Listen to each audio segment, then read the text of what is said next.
you hoping to get out of David Holmes' testimony, public testimony, on Thursday? I think the thing to take away from it is the President of the United States didn't care about Ukraine. That's why this policy went forward. All he cared about was the investigations. And in that conversation, he referenced Sondland saying he only cared about the big things. Well, obviously there's a war going on there, which is a pretty big thing that influences not just our ally, but the entire region, and frankly, our own national security. So this puts it in perspective. You're getting a little taste right now, by the way, of what it's like to be a reporter at a political rally, even a Trump rally, not being able to hear yourself think, let alone talk, when it's so loud. This room wasn't built for acoustics, but and echoey.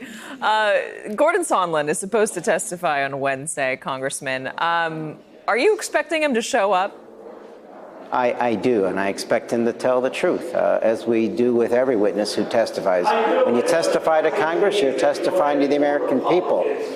Last week, Roger Stone was convicted on all 7 counts, and he lied to Congress.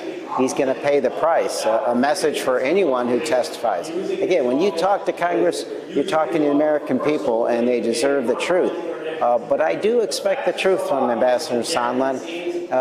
And I do think, I guess the point is, it's never too late to tell the truth. It's never too late to do the right thing. And I encourage him, based on all the subsequent testimony we've heard, to come forth, take a deep breath, start over, and tell us exactly what took place. Did we miss anything else? Are there any other conversations he had with the president? Or any other conversations with others that would be instructive to help us understand what really took place? What if he tries to plead the Fifth? Is he allowed to plead the Fifth in front of Congress? Yeah, that train has left the station. Ambassador Sondland, the American people have a right to know exactly what took place. You started with that testimony. You amended it. And I still believe he has the opportunity to straighten out this, given the clear and consistent testimony of almost everyone else who's testified. You take the president's call record, his original words, and the whistleblower's complaint. These witnesses have spoken virtually with one voice. And I think you'll continue to see that, and I encourage Ambassador Sondland to be part of that consistent, truthful voice. Are you taking the president seriously when he says he's considering testifying? Would you accept written answers for him, or do you think this is just bluster? Look, I suspect that if he does, he'll bring his tax returns with him, and the next day the Easter Bunny and the Tooth Fairy will come and testify as well. The fact of the matter is that we saw all too well with the special counsel's report that the president was not forthcoming on that. He refused to testify there. In my wildest dreams, he doesn't. But as Speaker Pelosi said, he is more than welcome if he wants to come forward and help us understand that phone call.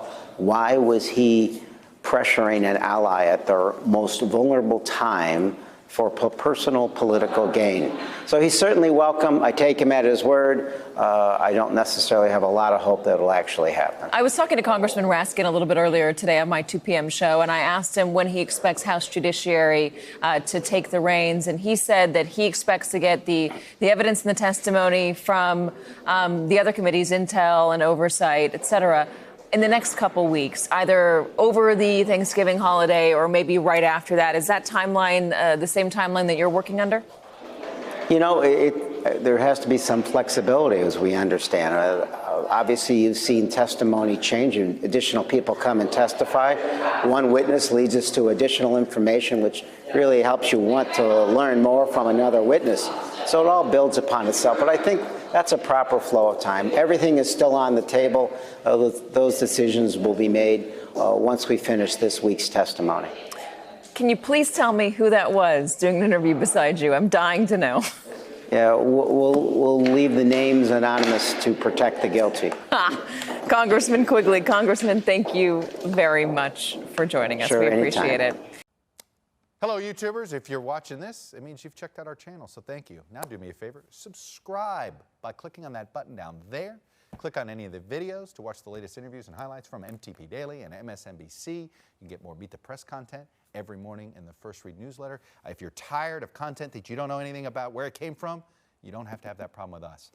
NBC News, MSNBC, MTP, and the Meet the Press mindset right here for you on YouTube. Subscribe now.